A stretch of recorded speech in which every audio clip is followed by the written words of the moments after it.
Hello Whovians, The Last One Left in UK has been added to Amazon Prime and made me think, well, the Doctor Who collection box sets and DVDs for animations and all that jazz have been doing interesting things with the world, with the medium of extras. So, for example, the Doctor Who escape rooms. So, what I want to see is a Doctor Who Last One Laughing, where we get all the funniest Doctor Who actors from the world of Classic Who. So all the Classic Who actors that were best known for comedy before Doctor Who, or for the Classic Who companions that were deemed funny on set and are always been talked about as the funniest people. I would love to see that, and I think in the control room we would have either Emily Cook, or if we really want to play it, we have one of the former, we have Paul McGann, or any former companion, or the Doctor that the box set or the DVD is based on, if the Doctor is still with us. If, for example, it was a third Doctor one, get Tim Treloar in. If it was a second Doctor one, try and find someone else, try and get like Fraser Hines to host it. So I think that would be an interesting way of doing it. Or get a comedian, get Toby Haydock to host the Doctor Who Last One Laughing, DWLOL, DWLOL, Doctor Who Last One Laughing. I think it would be fun. I think it would be topical. Topical is its latest thing to come into the UK. Escape rooms will become popular, so they're on the bandwagon, if you will, but it's not really a bandwagon. So today we're going to be talking about all things Radio Times and Doctor Who. Now, the beginning of it was just a little idea I had just before I pressed record. It wasn't really what I wanted to talk about, but it was an idea I had that I think I wanted to share. Sharing it at the beginning means that it's more likely to get out into the world quicker, because I heard once someone said most people watch the opening of the video rather than anything else. I don't really know, because I don't really look at those type of things, but that is vaguely what I remember hearing.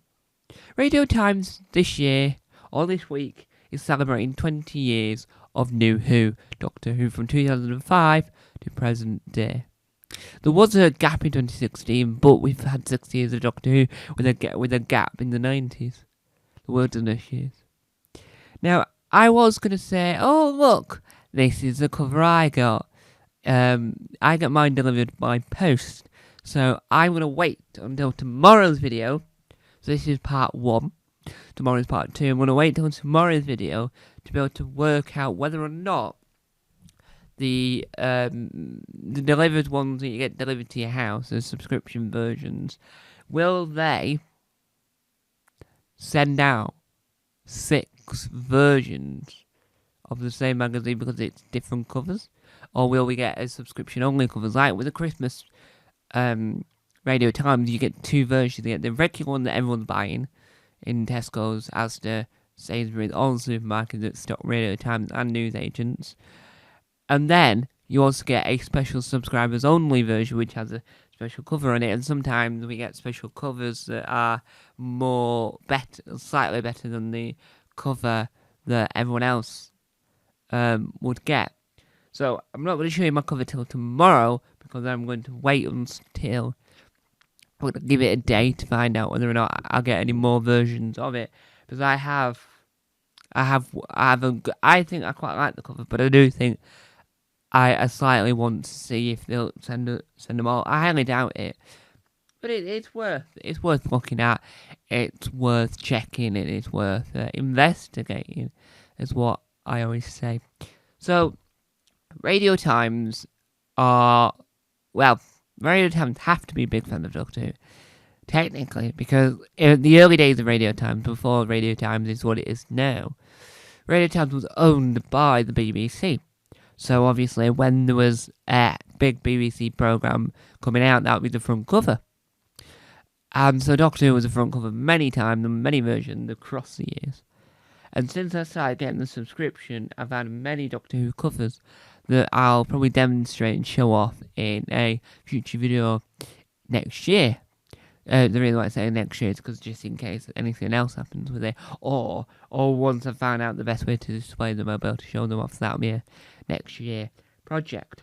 So overall, I think that the Radio Time covers for Doctor Who, since I started getting the subscription, have always been very interesting, very nice. The articles are brilliant. They're well worth reading, and I think that celebrate 20 years. It's unbelievable that it's been 20 years since the beginning of New Who. I quite like how we've called it New Who on the magazine, because sometimes publications don't like to call it New Who. So, Who Wants to Be a Millionaire had a Doctor Who question for the fastest finger first companion-wise, but it never said New Who or Classic Who. It just said Doctor Who. So it made it harder if you were then rushing through thinking who it could be and whatnot. And you could go wrong slightly. So I think that I'm quite like the Radio Times were the ones that said, yes, we are going to write on it that it is New Who and it is 20 years of it. And people don't understand that. Well, look at the covers. I have heard, I haven't seen it in the wild, or I haven't seen it when I first found out there were multiple different covers for this week's Radio Times, that there is a 9th Doctor one, but I don't hear much about that. I don't know enough about that, if you will. So I'm not too sure what was entirely going on there, but I think that I think it's interesting that we've got Doctors 9, 10, 11, 12, 13. We don't have 14 because that is every 10, and I don't think they wanted to duplicate that. But we do have 15. So we've got from Christopher Eccleston to Ncuti Gatwa. And Ncuti, sorry.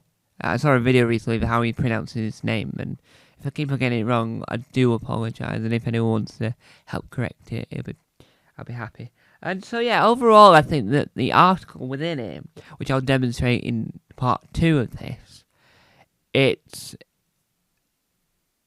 interesting, and it makes it more, well, it's not taking over the magazine, it's just utilising elements of it. It also helps to promote the next series that's out on the 12th of April at 8 AM on the BBC iPlayer here in the UK, and 7 PM on BBC One here in the UK, and 6 AM in American Disney Plus, and I think 6:30 PM Australia Disney Plus. I could be wrong in there. It's a good way of promoting the new series for Radio Times readers, because it means that they get to enjoy articles about 20 years of New Who, but also say, well, it's coming back, here's the details, enjoy. And I think that's what makes it more fun, if you'll catch that with me. So there we have it. There we have it for part 1. Overall, sorry about my chin for you. Overall, I want to say that the cover looks amazing, the article is amazing, and I hope that Radio Times sticks with Doctor Who for years to come. Thank you guys for watching. Time to out. Bye.